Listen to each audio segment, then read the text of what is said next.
Buen día, estudiantes. Bueno, en el siguiente video vamos a recapitular en dónde quedamos, pero antes de eso voy a hacerles un resumen de lo que hemos visto en clase. Vamos a ver un poco sobre magnitudes vectoriales y a iniciar en el movimiento de proyectiles con el movimiento horizontal. Eso fue lo que nos hizo falta y lo que quedó pendiente en las clases presenciales de este primer periodo académico. Bueno, para recapitular un poco y para recordarles, recordemos que en física tenemos dos tipos de magnitudes, las escalares y las vectoriales. Recuerden que para hablar sobre vectores, los vectores tienen magnitud y dirección. Entonces, las magnitudes escalares son las que no poseen estas dos como cantidades. En este caso, como la longitud, la masa, la densidad, el tiempo, entre otras. Por ejemplo, si yo mido una mesa, no importa si yo la mido derecha o izquierda a derecha, siempre van a dar los mismos centímetros.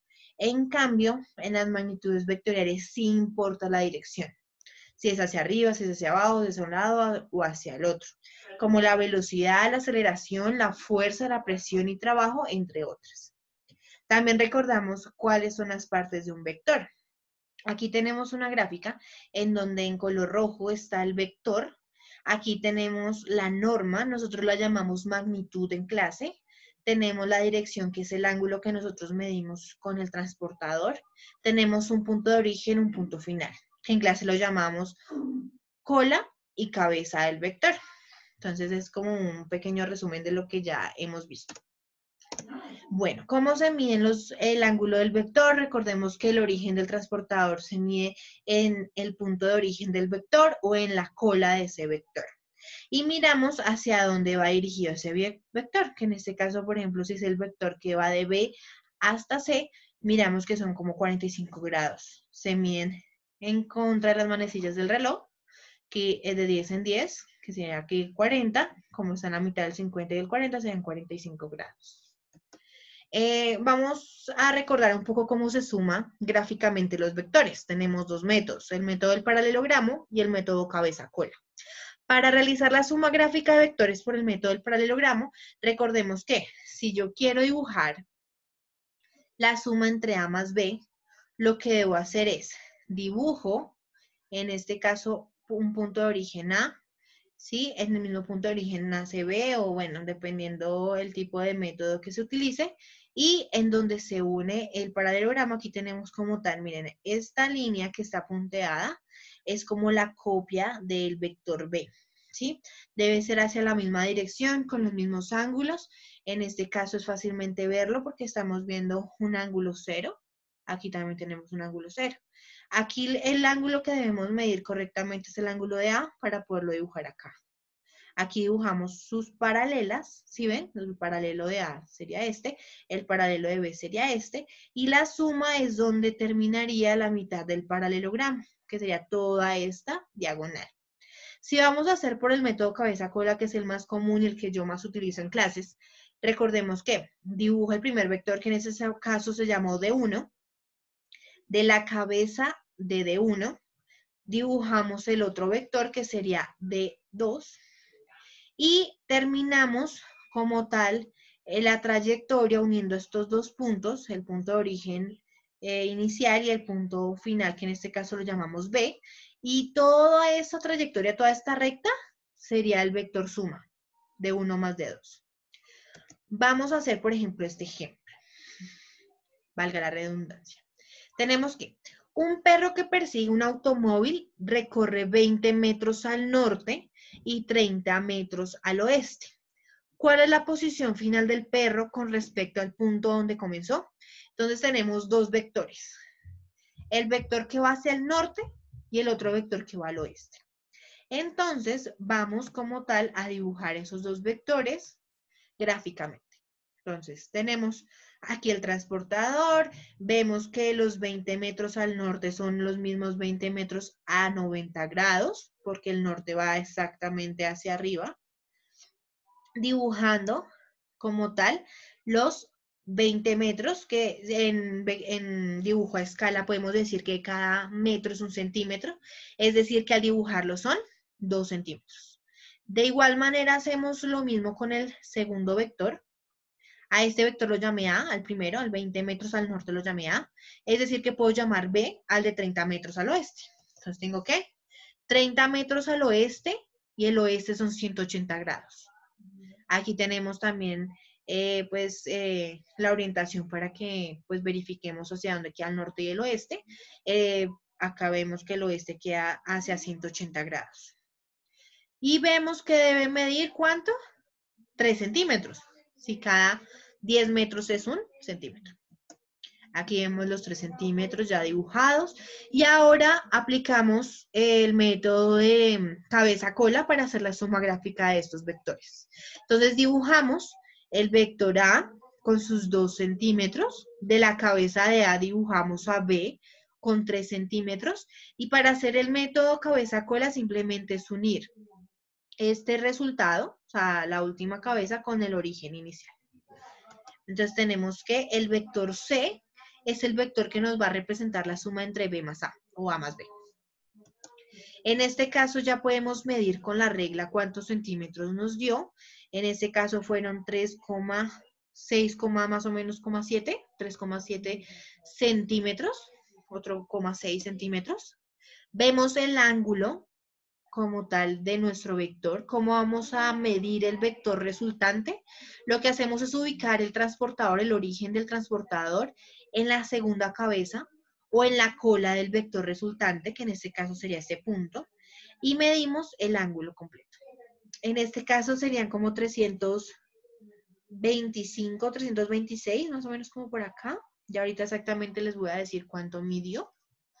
Y verificamos que como son 3,6 centímetros y lo tenemos que pasar a nuestra cantidad de escala, que cada 10 centímetros es 1 centímetro, es decir, que el vector resultante son 36 metros a una dirección de 327 grados.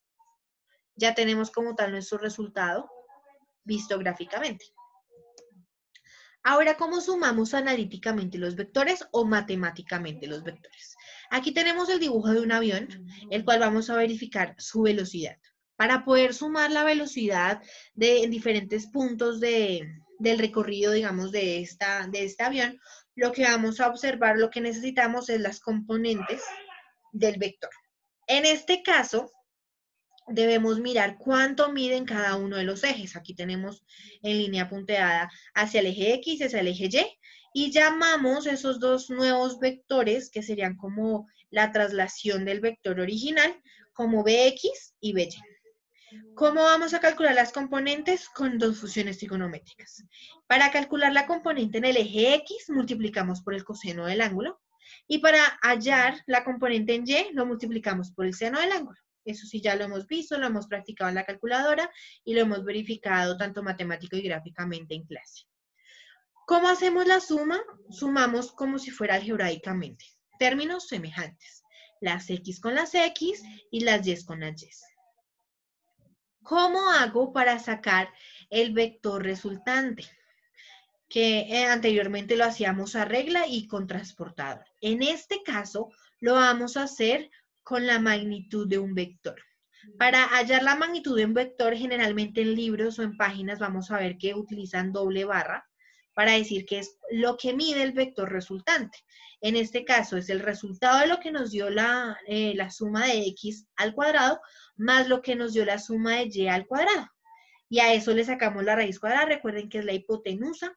Esta magnitud se puede sacar para cualquier tipo de triángulo de resultante. En cambio, en la dirección, esta ecuación solamente se puede hacer cuando la suma de los vectores gráficamente corresponde a un triángulo rectangular. Es decir, un triángulo con un ángulo de 90 grados. ¿Y cómo lo hacemos? Con tangente a la menos 1, abro paréntesis, el resultado que me dio la suma de y sobre el resultado de lo que me dio la suma en x, cierro paréntesis y eso me da el ángulo o la dirección del vector suma. Entonces vamos a hacer un ejemplito. El ejemplo nos indica que la mamá de Estela la envía al supermercado con las siguientes indicaciones. Caminas 3 cuadras hacia el sur y luego 5 cuadras al este. ¿Cuáles son la norma? o magnitud y la dirección del desplazamiento de Estela. Entonces vamos a hacerlo todo analíticamente o matemáticamente. Tenemos que el primer vector, que lo llamamos A, son 3 cuadras hacia el sur. Si recordamos aquí el transportador o la rosa de los vientos, hacia el sur son 270 grados. Y nuestro vector B son 5 cuadras al este. Al este, sabemos que es para acá, 5 cuadras al este, es decir, a 0 grados. Entonces vamos a sacar las componentes de cada uno de estos vectores con las funciones seno y coseno. Coseno para X, seno para Y. Entonces tengo que, para sacar la componente del vector A en X, multiplico lo que mide A, que son las 3 cuadras, por el coseno del ángulo, que en este caso son 270. Al hacer este cálculo me indica que son 0 cuadras. Ahora hago lo mismo con el vector B, lo que mide B, que son 5 cuadras, por el coseno del ángulo, que es 0 grados. Haciendo la operación en la calculadora me indica que son 5 cuadras.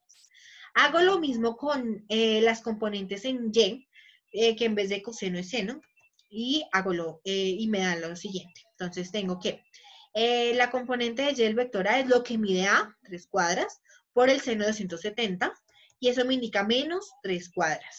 Ya en dirección, vamos hacia el sur, ahí corresponde la dirección correcta. Hacemos lo mismo con el vector B, que sería lo que mide B, que son 5 cuadras, por el seno del ángulo, que sería seno de 0. E indica que es 0 cuadras. Ahora vamos a hacer la suma por componentes o la suma por términos semejantes, es decir, las X con las X, las Y con las Y. Es decir, que me queda lo que me da el resultado a X más lo que me da el resultado BX, y recordemos que a esto le vamos a adjuntar un vector unitario llamado Y, y vamos a hacer lo mismo, AY más BY, y le vamos a adjuntar un vector unitario que lo vamos a llamar J. Listo, hacemos la suma por componentes, es decir, solamente sumamos X con X y solamente sumamos Y con Y, dejándolas separadas. En este caso me quedan 5 cuadras en Y, o sea, 5 cuadras en X, y menos 3 cuadras en J, es decir, menos 3 cuadras en Y. Ahora, para sacar la magnitud, recordemos que es la raíz cuadrada de cada uno de estos resultados al cuadrado, e indicamos que es lo siguiente. Entonces, 5 al cuadrado más 3 al cuadrado. Hacemos la operación común y corriente y me indica que es 5,831 cuadras. Vamos ahora a mirar la dirección de ese vector resultante. O sea, estas cuadras, 5,831 cuadras, ¿hacia dónde va? ¿A cuántos grados y en qué dirección está dirigido, digamos, todo el recorrido? Entonces vamos a canalizarlo. Como vamos sobre los ejes, o sea, primero vamos al sur y luego al este, esto me da un ángulo de 90 grados, es un triángulo rectángulo, puedo calcularlo con la ecuación de tangente a la menos 1. Entonces tengo la ecuación, que es lo que me dio en Y, dividido en lo que me dio en X, y ya. Entonces me queda tangente a la menos 1 de menos 3 sobre 5, y eso me queda un ángulo negativo de menos 30,964 grados. Entonces, si yo lo hago gráficamente, verifico con el transportador y efectivamente me da un ángulo negativo medido 30,964 grados. Listo. Ahora, antes de ver el movimiento de proyectiles, específicamente el movimiento horizontal, vamos a hacer un recorderis, o sea, muy rápidamente lo que se vio en noveno. ¿Sí? Ya en cuarto periodo de noveno el año pasado, la mayoría de ustedes que vieron clase conmigo, vamos a recordar qué fue lo que se hizo, qué fue lo que se vio. Entonces, por ahí más o menos desde tercer y cuarto, desde segundo periodo, vimos lo que es movimiento rectilíneo. Ya lo que es tercero y cuarto vimos el movimiento rectilíneo uniforme, el uniformemente variado y caída libre. Aquí en este cuadro se encuentran resumidas las fórmulas que vimos en cada uno de esos momentos. Entonces, para movimiento rectilíneo, recordamos este triangulito, que es de delta, que significa resta o diferencia. ¿De qué? De la posición final menos la posición inicial. ¿Sí? Entonces, aquí tenemos el desplazamiento, tenemos los intervalos de tiempo, que sería el tiempo final menos tiempo inicial. Y si queremos calcular la velocidad en un punto, digamos, del recorrido, lo que hacemos es la distancia recorrida sobre el tiempo empleado. Si queremos calcular la velocidad media, utilizamos el desplazamiento, que es la diferencia o la resta entre dos posiciones, igual que en los tiempos. Listo. También vimos la aceleración media, que es utilizando las velocidades, el intervalo de velocidades. Igual, velocidad final menos la inicial sobre tiempo final menos tiempo inicial. Esto creo que pues lo vimos así como muy marcado el año pasado, lo repetíamos demasiadas veces, espero que lo recuerden. Aquí tenemos también el movimiento rectilíneo uniforme, ¿sí? Que es lo que sigue a esto, indicando que el movimiento rectilíneo uniforme me indica una recta con origen cero. Es decir, que iniciamos en un tiempo inicial cero. Por lo tanto, estas ecuaciones, tanto de desplazamiento como de velocidades, quedan expresadas de esta manera, mucho más cortas. Entonces tengo que el delta t, que aquí teníamos tiempo final menos tiempo inicial, aquí ya nos queda el tiempo menos cero, porque el tiempo inicial, lo que les estaba diciendo, son 0 segundos. Igualmente, si tenemos acá como tal esta ecuación que es delta x, que sería x2 menos x1, y al hacer como tal toda la correspondencia o el desplazamiento de las variables para despejar solo x, esta x solita, me indica x2, o sea, la distancia final, o el punto o la posición final de la partícula o del elemento que se está moviendo. Ya por último, en movimiento rectilíneo, vamos a recordar el movimiento rectilíneo uniformemente variado, en el cual ya estamos ingresando la aceleración. Aquí lo único que cambia es que vamos a ver que la aceleración en cada uno de los puntos depende de la variación de la velocidad dividido en el tiempo total de empleado en ese intervalo de tiempo. Entonces, si hacemos a esto, todo esto que ves de movimiento rectilíneo normalito, se va a emplear para como tal verificar a cuál sería la velocidad promedio, cuál sería la velocidad final, cómo calcularíamos el desplazamiento completo y cómo calcularíamos la velocidad al cuadrado. Todas estas ecuaciones nacen de combinar la de movimiento rectilíneo uniforme con la de rectilíneo normalita. O sea, no es raro, no se asusten por ver varias ecuaciones, simplemente es un resumen, digamos, matemático de lo que se hizo el año pasado. Y por último, tenemos dos ecuaciones de caída libre. Tenemos la ecuación de la velocidad de caída libre, que depende de esta G. Recordemos que G es la gravedad. Ahí ya estamos hablando que si botamos, digamos, un esfero o un objeto, estamos hablando que por culpa de la gravedad, por acción de la gravedad, el objeto va a caer al centro de la Tierra. Aquí tenemos la ecuación de la posición. Si yo quiero verificar en cierto tiempo dónde está el objeto antes de su caída, entonces yo puedo verificar sabiendo o calculando el tiempo y verificando con cualquiera de estas ecuaciones, pues, toda la incógnita que yo esté buscando en cierto ejercicio. Ya teniendo por un lado como todo este recorrido, todo este resumen de noveno grado, más que todo desde el segundo periodo en adelante, lo que vamos ahora sí es analizar el movimiento de proyectiles. El movimiento de proyectiles utiliza dos principios, el principio de la inercia y el principio de la independencia.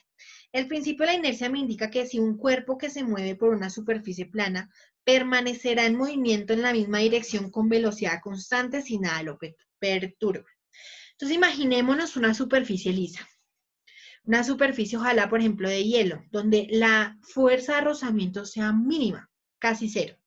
Si yo ubico un objeto sobre esa superficie lisa y le doy un empujón, ese objeto permanecerá en movimiento de tal manera que nadie lo va a parar, a menos que se encuentre con una piedra o a menos que el hielo o la superficie esté rugosa, entonces va a perder velocidad hasta que tenga un punto en que se detiene. Eso me indica el principio de inercia. Y el principio de independencia. Si un móvil está sometido a dos movimientos, su cambio de posición es independiente de si la ocurrencia de los movimientos se produce de forma sucesiva o de forma simultánea. Recordemos que el anterior movimiento, que era el movimiento rectilíneo y el de caída libre, cada uno de ellos se encontraba en ejes determinados. El de caída libre solamente nos estábamos ubicando en el eje Y. Y el movimiento rectilíneo uniforme, uniformemente variado y el movimiento rectilíneo normalito, nos ubicábamos solamente en el eje X de su trayectoria, de su movimiento. De ahora en adelante, ya habiendo visto lo de los vectores, estamos viendo que estamos utilizando dos componentes, la de X y la de Y. Esto me indica el principio de independencia, que ahora el movimiento que vamos a observar, que es el movimiento de proyectiles, se ubica y pasa en los dos ejes. Cambia de posición en el eje Y y cambia de posición en el eje X. Si yo lanzo un objeto, si pateo un balón de un lado al otro, va a cambiar su posición en la altura porque va a subir hasta un punto y luego baja. ¿Cómo va a cambiar su desplazamiento en el eje X? Va a estar en un cierto punto en un momento y luego va a cambiar su posición a otro momento. Ahora, para analizar el movimiento de proyectiles, primero vamos a concentrarnos en el lanzamiento horizontal. Entonces aquí tenemos una pelotica sobre una mesa y pues con cierta velocidad inicial se empujó, por decirlo así, el objeto de tal manera que cayó. Cuando cae un objeto con cierta velocidad inicial y cierta altura, vamos a ver que su recorrido es como una semiparábola, ¿sí? Aquí vamos a ver como una curvita. Entonces, si lo vamos a ver gráficamente, es la composición de dos movimientos, de un movimiento en caída libre y de un movimiento uniforme.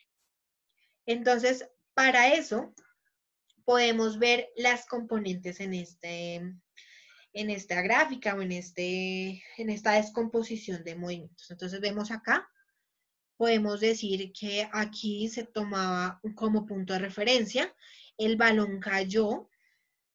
Para decir que cae, podemos decir que disminuye en su altura, o sea, es decir, que se mueven las Y negativas, y llegando a una velocidad o teniendo o adquiriendo cierta velocidad en el eje Y en el eje X.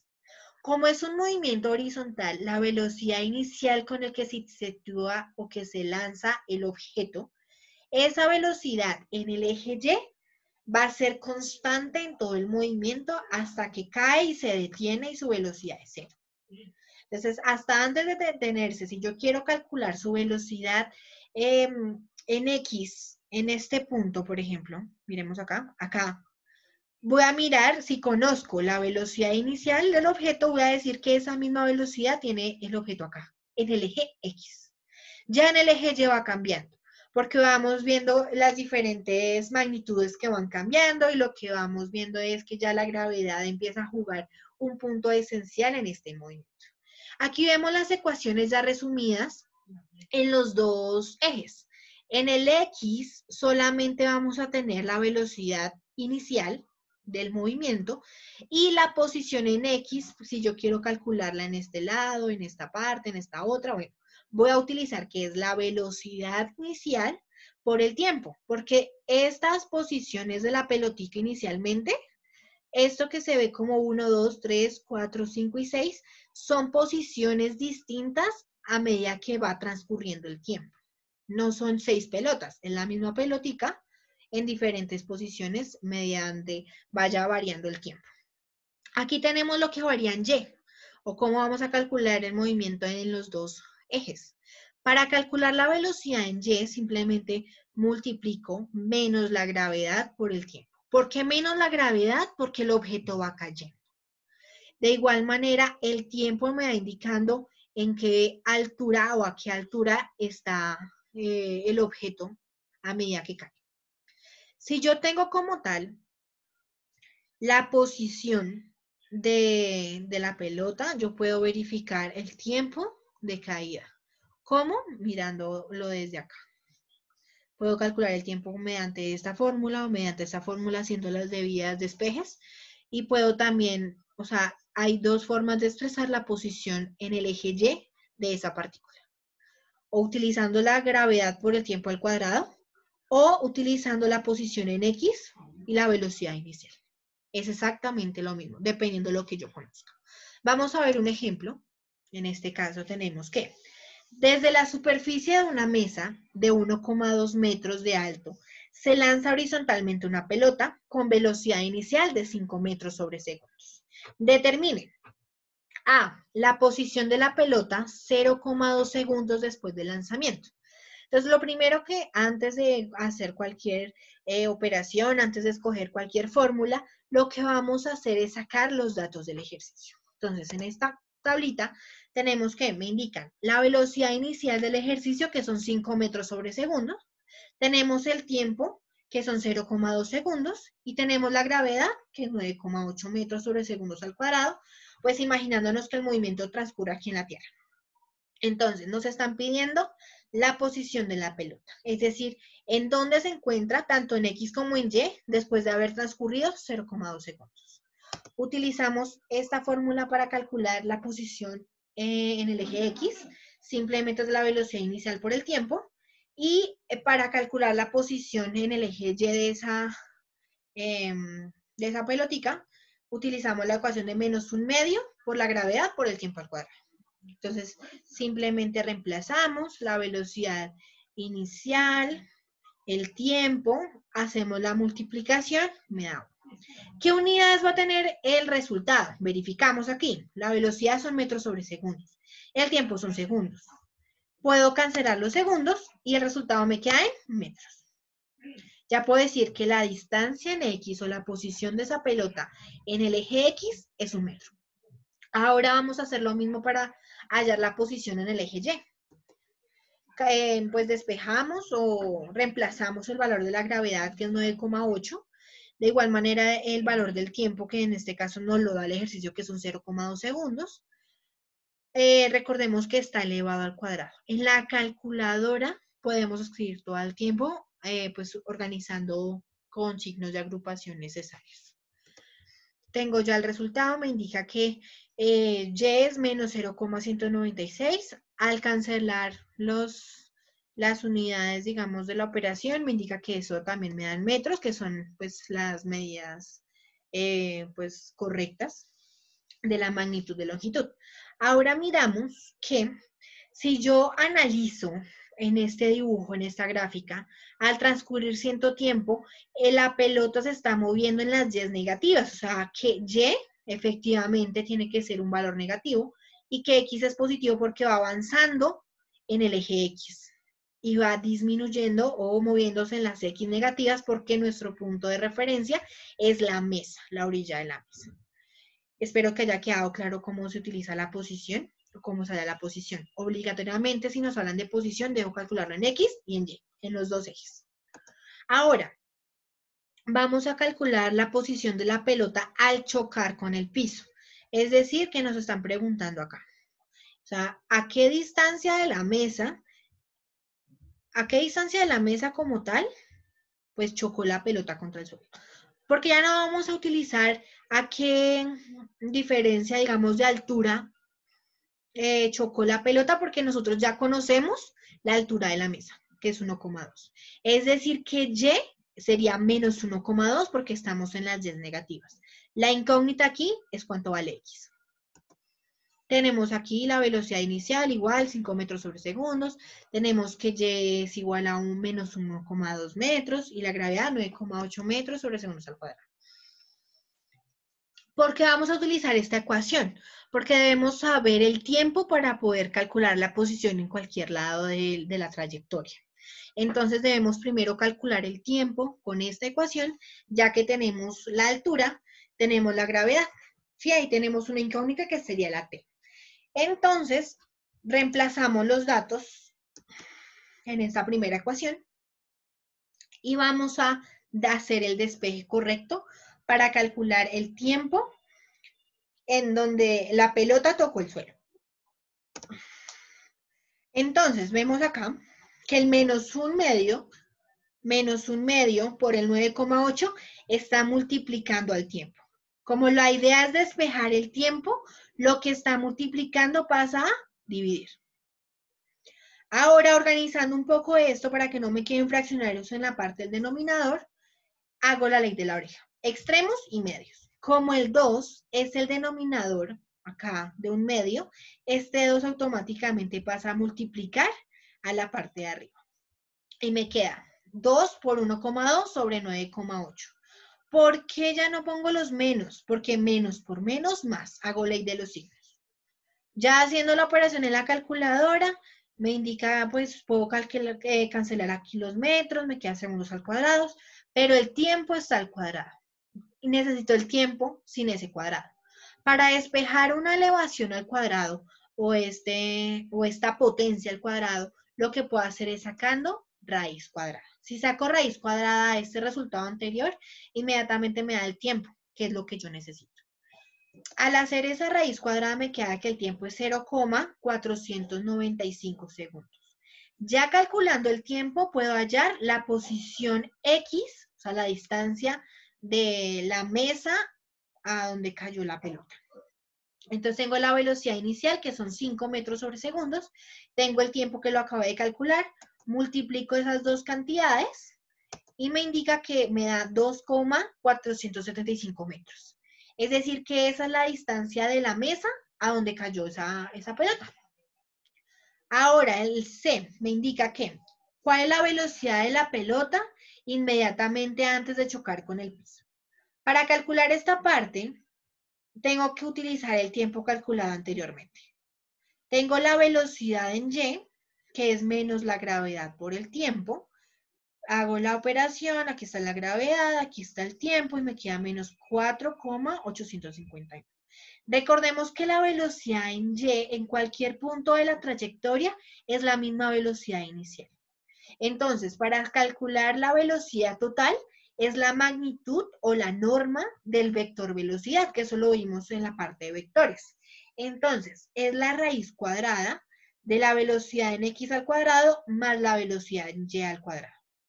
Aquí reemplazamos, la velocidad en x es la misma velocidad inicial al cuadrado, más, abro paréntesis, la velocidad en y que la acabé de calcular al cuadrado, y ya ubicando todo esto en la calculadora me indica que la velocidad de la pelota antesito de chocar con el piso es 6,965.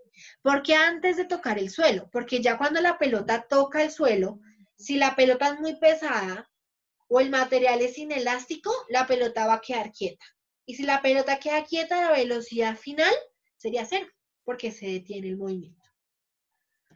¿Listo? Bueno, esto como tal, todas estas temáticas, espero que haya quedado claro, espero que al haber retomado lo de los vectores, tanto suma analítica como suma gráfica de ellos, haya quedado un poco más claro.